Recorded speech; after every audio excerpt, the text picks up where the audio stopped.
तुभ्यं नमस्त्रिभुवनातिहराय नाथ तुभ्यं नमः क्षितितला मल्लभूषणाय तुभ्यं नमः त्रिजगता परमेश्वराय तुभ्यं नमो जिने भवोदधि शोषणाय।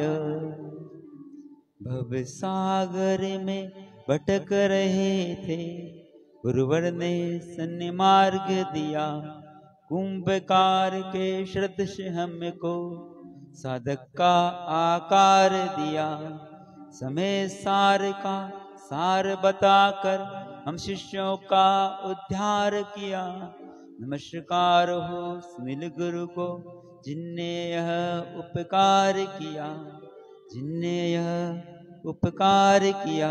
तो पंच परमेश्वरी भगवान की 24 तीर्थंकर भगवान की आदिनाथ भगवान की तो आचार्य आदि सागर जी महाराज की अच्छा श्री मावृत जी महाराज की अच्छा श्री विमल सागर जी महाराज की अच्छा सन्मति सागर जी महाराज की जन जन के हृदय में विराजमान होने वाले परम उपकारी विशाल संख्या नायक वर्तमान का रूप दिखाने वाले स्वरूप दिखाने वाले परम उपकारी भगवान आचार्य सुनील सागर जी गुरुदेव की जिनवाणी माता की बोली आचार्य संघ की भव्य आत्मा।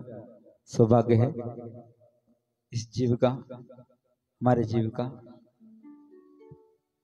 कि साक्षात मोक्ष मार्ग चलने वाले और मोक्ष स्वरूप दिखाने वाले आचार्य भगवान विराजमान हैं। उनकी छत्र छाया में बैठने का अवसर मिला है क्योंकि सब कुछ सुलभ नहीं हो पाता है। कहीं पुण्य का उदय हो पाता है तो जाकर इन चरणों में और शांति से सुन पाते हैं। इससे एक छोटा सा दृष्टांत जिससे समझे अपने स्वरूप को समझने के लिए आचार्य भगवान बताते हैं कि यह दुर्लभ पर्याय है।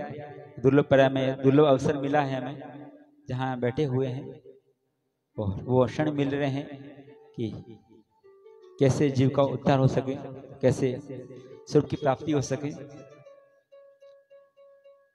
आपका सौभाग्य है इन गुरु चरणों में बैठे हैं क्योंकि इस जैन कुल में आने के बाद भी बहुत जन ऐसे हैं जिन्हें सौभाग्य नहीं मिल पाता है।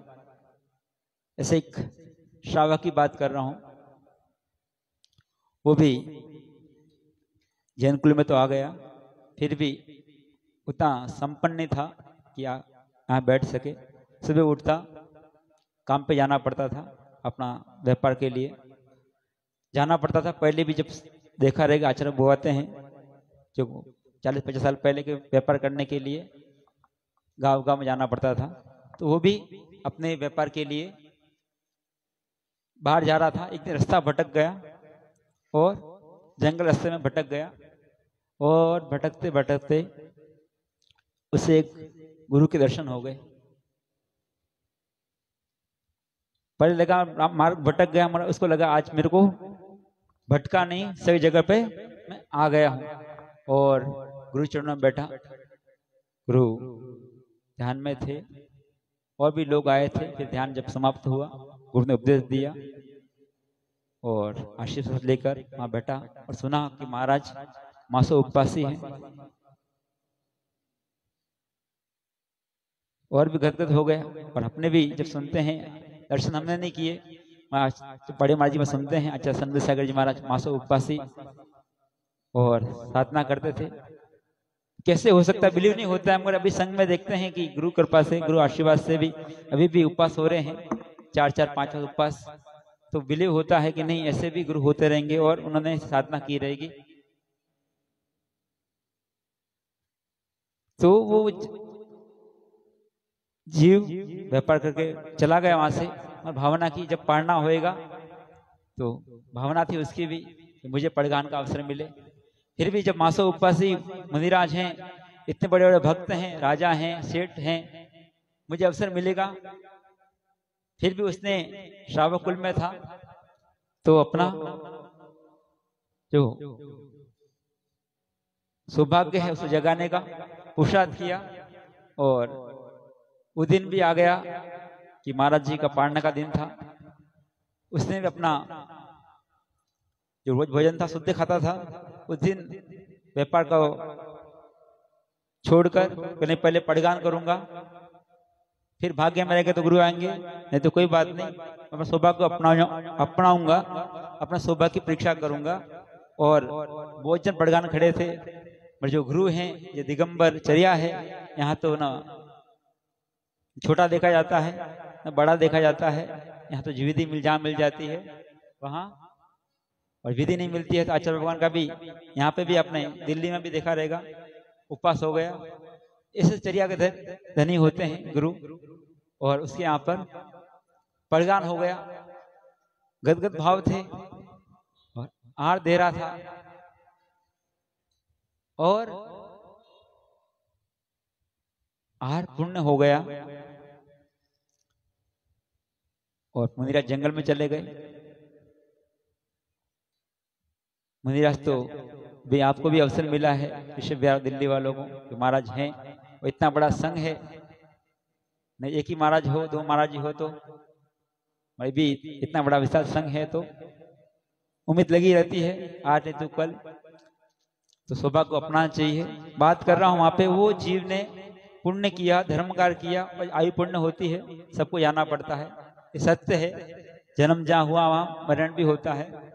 तो वो जीव वो पुण्य के बल पर अगले भव में जिंदत सेठ बन गया, और वो पुण्य ऐसा पुण्य था कि उसको राजा का अधिकार मिल गया, राजा बन गया, जो आज के काल में राजा नहीं है। बाकी अपने आचार्यों को सुनाते, चंद्रगुप्त मौर्य आदि राजा थे, जैन कुल क्षत्रियों का कुल जो धर्म पालन करने वाले हैं, और वो राजा बन गया।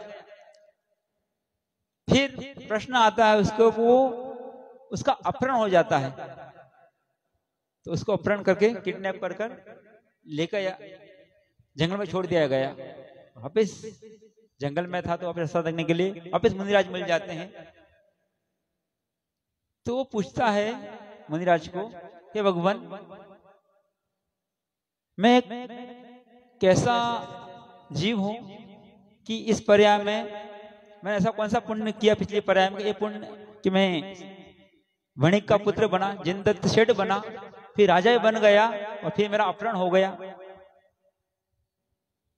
तो आचार्य भगवान जो ज्ञान होता है, ज्ञान के बारे में बताया कि पिछले भव में तूने पुण्य किया, सतपात को 8 दान मासो उपवासी मुनिराज को आहार दान दिया था। कौन से पुण्य से बन गए इतने बड़े? मासो उपवासी मुनिराज को आहार दिया, उस आहार कारण से इतना बड़ा तो वैभव को प्राप्त हो गया। जो हमको आज भी जो धन मिला है, वैभव मिला है, कहीं न कहीं पिछले भव में हमने धर्म कार्य किए हैं। फिर महाराज जी पूछता है, महाराज जी ये तो ठीक है, फिर मेरा अपहरण कैसे हो गया, मेरा किडनैप कैसे हो गया? तो उसमें आचार्य को बता रहे हैं, सुनना ध्यान से, कि तो जब आहार दान दे रहा था, क्या कर रहा था? मुनिराज को हाथ में आहार दान दे रहा था। वो टाइम तेरे भाव क्या हो गए कि जो उसकी माँ थी वो धर्म रुचि वाली नहीं थी, तो वो माँ बोलती थी कि आर बार देना कुछ नहीं, और वो उसके भाव वहां पे आके कि माँ नहीं आ जाए, नहीं तो मुझे वापिस महाराज के आर दान देने नहीं देगी। उसके आर देते हुए भाव बाहर चले गए, उपयोग बाहर चला गया, जहां उपयोग का अपहरण हो गया। शुभ कार्य करते हुए उपयोग कहाँ चला गया? अशुभ में चला गया, पर में चला गया। तो वो बोलते तूने तेरा उपयोग जो अपहरण हो गया, बाहर चला गया, इससे तेरा अपहरण हो गया। तो हम भी आचार्य भगवान कहते हैं कि जो शुभ क्रिया करते हैं तो भावों से करें, भक्ति पूर्वक करें, नहीं तो यह तीव्र आश्रय होता है, कर्म का आश्रय होता है। तो इसलिए आचार्य भगवान देखो जब बोलते हैं तो बस बोलते, काम का बोलते, कम बोलते और काम का बोलते तो मौन रहते हैं। और हमारे लिए भी आचार्य भगवान कहते 7 जगह मौन के स्थान है। कितने स्थान है? मौन के 7 है। मतलब जो आधुनिक युग है इसमें जीव जो असवे भैया जी बता रहे थे आचार्य श्री को, महाराज जी व्हाट्सएप पे फोन करके कुछ उल्टी पुल्टी वीडियो को जो क्लिप है उनको मिलाकर कुछ न कुछ कर रहे हैं। तो ये जो हमारा एक आधुनिक युग है, इसमें अगर नहीं संभल के रहे तो हमको तीव्र आश्रय होता है।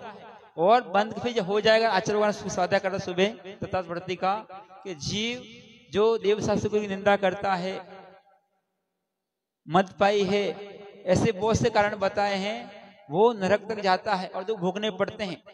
तो यहाँ बता रहे हैं आचार्य भगवान के ऐसे जैसे हम अवसर मिलते हैं भगवान का अभिषेक करने का, गुरु चरण प्रक्षालन करने का, जहाँ पूज्यों की आराधना का अवसर मिलता है, और कहीं वापस सेल्फी फोटो वीडियो, उसमें क्या होता है हमारे भाव वहां पूज्य आराधक हट जाते हैं और हम ही तो ये फिर वापस नवीन आश्रय करवा देता है। तो अवसर हमें मिला है कि जैसे उस अज्ञान कारण से उसका उपयोग वहां बाहर चला गया तो आश्रय का बंद हो गया, उसका हरण हो गया। हमें भी अवसर मिला है धर्म कार्य करने का, सबको नहीं मिल पाता है, सबको ये अवसर नहीं मिलता। भगवान का अभिषेक करें, गुरु के चरणों में रास, गुरु चरणों का प्रदक्षिण करें, उनके हाथ में आहार दान दे, ये पुण्यशाली जीव को मिल पाता। हम उतने पुण्यशाली हो रहे यहाँ बैठे हैं गुरु चरणों में, ये भी आपका सौभाग्य है।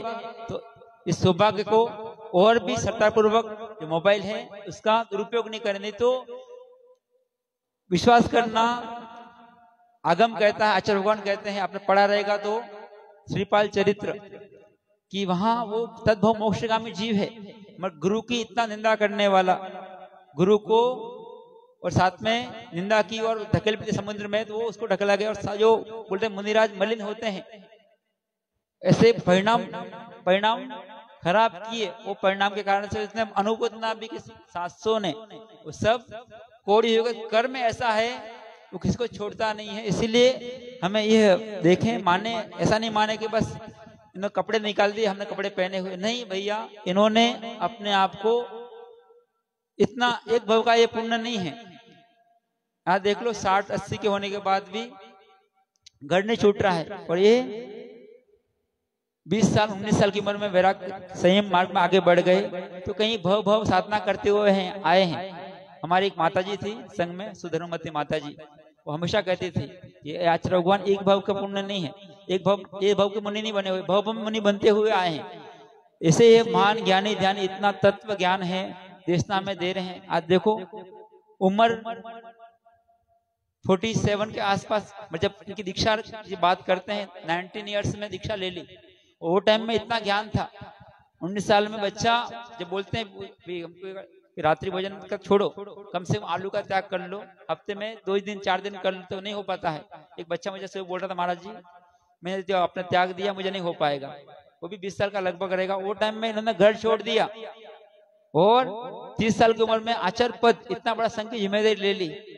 देख लो अपने बीच में बैठे रहेंगे, नहीं हो पाता भैया। भव का पुण्य क्या रहता है, साधना की रहती तो भी इतना शोभक्षम, इतना ज्ञान, इतना सामर्थ्य हो पाता है। तो सामर्थ्यशाली धीर वीर पुरुष के, महापुरुष के चरणों में हमको बैठना सौभाग्य मिला है। और वो तब तो बता रहे हैं कि हम अशुभ से बचकर कैसे अपने परिणामों को निर्मलता करते हुए जो हमारा स्वभाव है उसकी प्राप्ति हो, उसके लिए हमें वो तत्व दे रहे हैं। बाकी क्या है, इनको क्या लेना है, मौन में साधना कर सकते हैं।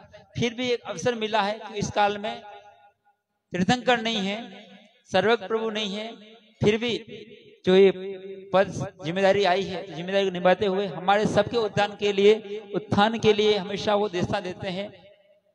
और वो देशना ऐसी देशना है जिसको अमृत पान करता है वो पार होता है। तो हमें भी अवसर मिला है ऐसे तत्व ज्ञानी पर उपकारी, जहाँ रिश्ता कोई खून का नहीं है किसी का भी, फिर भी जैसे माता अपने पुत्र को पालन करती है वैसे संघ में सबको पालन करती है। शरण में जो भी आ जाता है, कैसा भी जीव हो, उसके लिए हमेशा तत्पर रहते हैं, उसके उद्धान के लिए।